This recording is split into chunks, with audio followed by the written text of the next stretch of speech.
Hello my friends and welcome, my name is Dennis and this is the latest update from Ukraine. Let's go to the military map first because here we have the update. It's the minor one, but still Ukrainian forces continue to capture more land on the northern part of the Kharkiv region, and soon we're gonna go to Lugansk region. Svatova is under the big threat of being freed from Russian occupiers. Big threat for Russians obviously, and let's go to the timeline. I'll show you the day before yesterday, and we haven't been updating for 1 day, so we have the current update which shows that we are moving a little bit forward. You can see this area over here turned blue. It means it's confirmed, taken by Ukrainian forces. There are no Russians here. In this gray area there could be Russian forces still, and the fight is continue across these front lines. However, Russia continued to push on the south from Bakhmut. So Bakhmut city is very important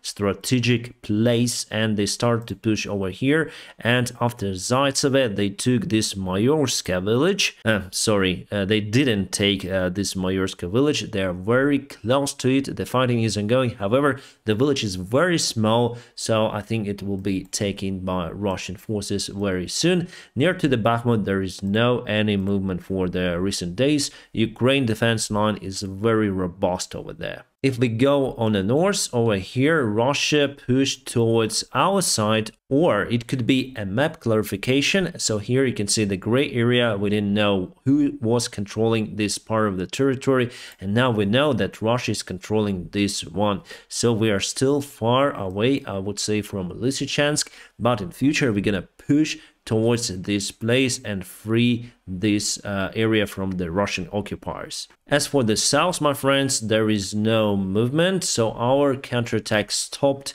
a little bit. However, we continue to use artillery, we continue to fight towards the Russian side, and I think that Russians will be forced to leave Kherson city very soon. Just yesterday, Russian side announced the evacuation of civilians, and not only from this part. So we do expect that they would flee from this territory because it's hard to provide supplies for the forces, and it was a trick done by Ukrainian army. We were much smarter, and we were talking about this massive counterattack that should be in Kherson, and Russia sent more forces to this area. We cut all of the supply lines, and they are now without supplies, as simple as that. So if they will continue to stay there for a long time, they will be just devastated, and it's just a matter of time then Ukraine will take this land. And Russians probably already decided to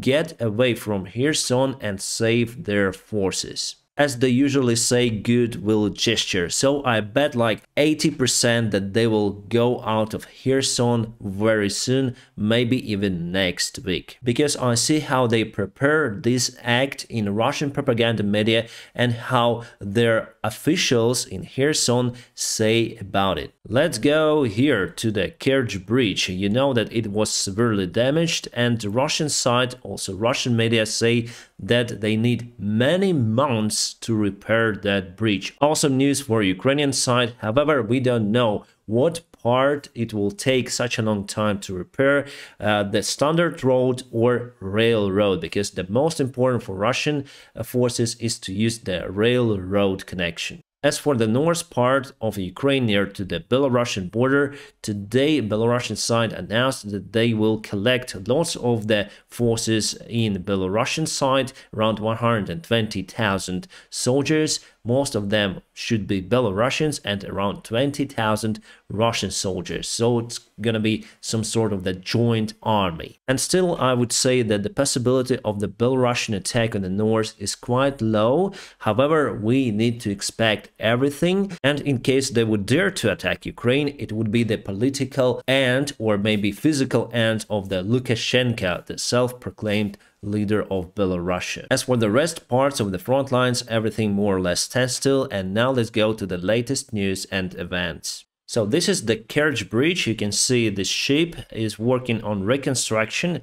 Some of the trains out there, and huge devastation. It's the first time I see those detailed footages from the drone.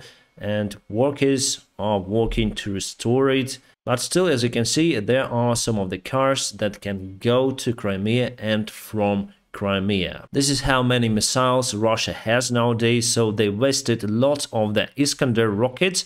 For caliber missiles, they have 272 as from our data, and also air-launched cruise missiles, they have 213. So as you can see, they wasted the most part of their rocket arsenal. They also have different types of rockets, but those are very old Soviet made, that is in lack of the precision. You might have heard that Panzerhaubitze 2000 got some of the issues with electronic, and those units that got this back were fixed in Lithuania and returned back to Ukraine. Russia sent strategic bombers Tupolev 160 and Tupolev 95 to the border with Norway. Those airplanes can carry nuclear missiles. We got the information from Starlink that they refuse to finance the usage of their satellite internet here in Ukraine, and they asked Pentagon to finance this stuff in Ukraine.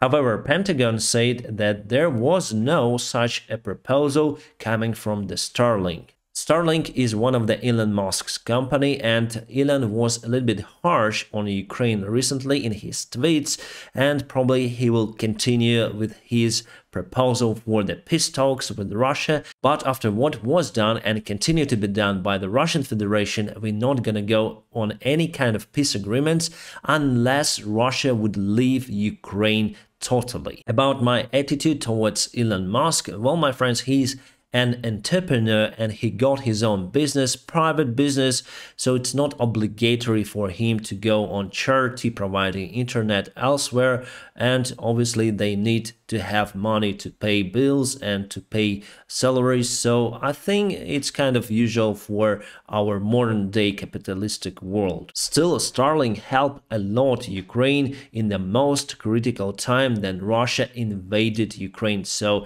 it was critical in spring and during the summertime. Now we still need it, but it's less critical compared to what it was before. And today I got the call from delivery service, my antenna will arrive in 1 week. This is Belgorod, bordering city with Ukraine, but on Russian territory, and something went wrong with their power plant. Some sort of the short circuit?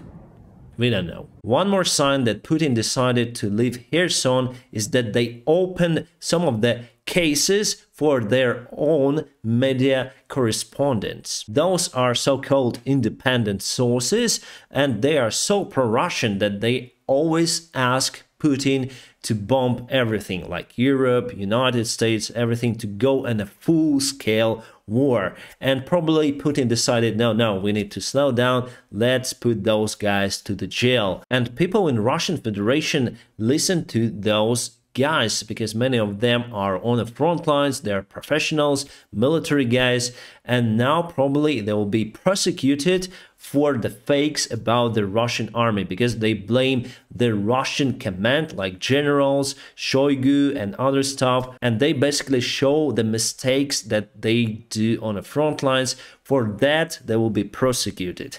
It's one more crack in Russian regime. There is the big conflict ongoing. This is how Russian police officers arrest the guys just open air in the middle of the day and send those guys to serve for the Russian army. And today Putin said that the mobilization will be finished in 2 weeks. So he understood that his rating went down and he wants to get rid of this mobilization stuff. Russia will have around 300,000 mobilized soldiers and they will be sent to Ukrainian front lines. Obviously, they will delay our victory, but the main thing that Ukraine will win anyways. Putin also said that there is no need to attack Ukraine with massive rocket attack as it was on 10th of October. Why he said like that? Because after that attack, there was a Ramstein meeting where all of the defense ministers agreed to reinforce the support of Ukrainian military, especially with anti-missile and anti-aircraft systems. This is kind of funny. Not Berlin. So they did the grammar mistake. Instead of E, they should put E. So na Berlin. It means that we're gonna take Berlin, the capital of Germany, that they took during the Second World War, and it's very famous words for Russians patriots that we're gonna get there again. We're gonna take Germany. And this is the Trophy MTLB, a Russian armored vehicle. By the way, my friends, today is the day of Ukrainian defender. So all of the warriors who defend Ukraine nowadays, thank you so much for doing so, for protecting us far behind the front lines. We do support you. We do our best to protect you as well from behind. My friends, thank you so much for watching this video. I'll keep you updated on the situation in Ukraine. And now don't forget to press the like to this video. And also, if you want to support my channel financially, there are some of the links in the video description below. You may support me on Patreon, PayPal or Donatello, whichever you like. I wish you all a peaceful sky wherever you are. Have a great time.